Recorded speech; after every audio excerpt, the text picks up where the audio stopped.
The next man you're about to meet has been following quite literally in his great-great-grandfather's footsteps for several years. Grant Collier's new book, Colorado Then and Now, highlights his travels across the state, recapturing the same photos his great-great-grandfather took more than a century ago. Grant joins us this morning and will open up the pages to what will make an excellent holiday gift for anyone who loves history. This is really, really cool, Grant. So what inspired you to start working on this project? I actually started way back in 1995, but I got a job in 1993 digitizing thousands of historic photographs, and a lot of those were by my great-great-grandfather.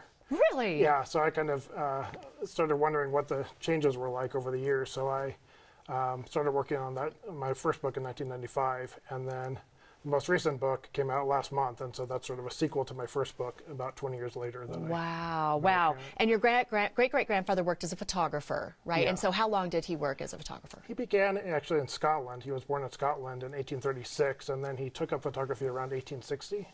Okay. And he spent about 10 years in Scotland taking a lot of photographs and really establishing himself.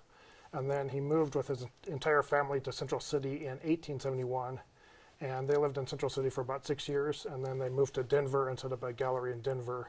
And he continued photographing until he died in 1910, so he was really 50 years taking photographs. No kidding, and great history. His name is Joseph Collier. Yeah. How did you go about locating the spots where he took these pictures? Was that hard? Did he leave much information behind? He didn't leave much. He usually just left a general description of the area, but not any specifics. And so with my first book, it was really difficult because this was before the internet had grown much, and so I had a lot of time just drive around and look for spots.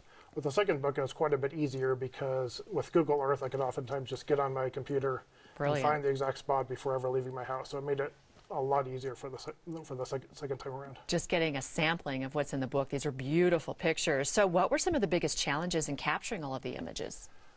Like I said, it's now a lot easier to get close to the exact location. The biggest challenge was getting to the exact location itself, because it's easy to get within about 100 feet, but narrowing it down to within a few feet. Sometimes there were trees blocking the view, but I think about 70% I was able to get pretty close to the exact spot. Sometimes it involved returning several times to get the right light and get the exact spot. Yeah, were any locations more difficult to access than others, or? Fortunately for the second book, it wasn't as difficult. For my first book, I seem to have found myself scaling cliff faces and climbing mountains. For the first book, I was actually young back then, so it was a little bit easier. But and the second book, I think the biggest challenge was some of them were on private property, so just tracking down the property owners and getting permission to photograph.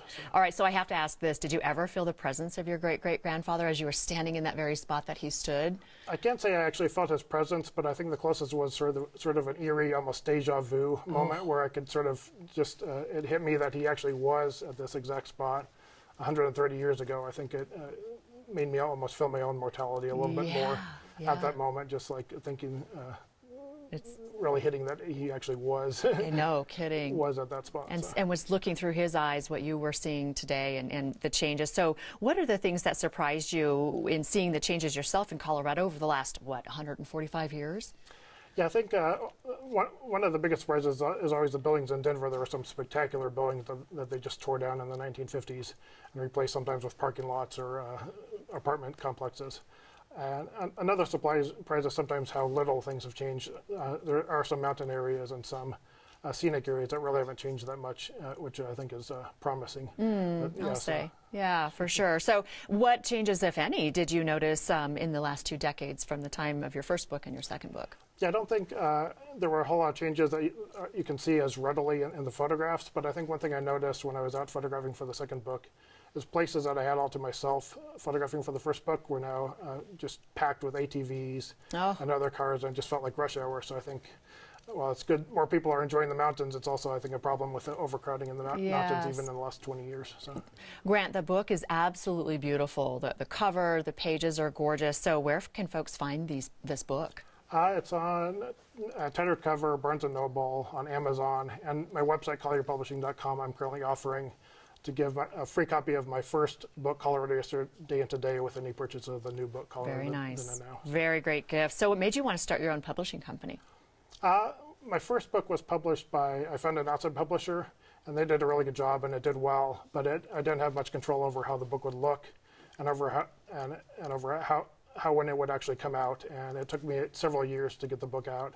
And that was difficult because I had some competition that got a book out before me. And so I decided to really have complete control over everything. I needed to start my own publishing company. Good for you. Congratulations. Beautiful work. It's going to be on the coffee table of many this holiday season. So congratulations. So great to have you.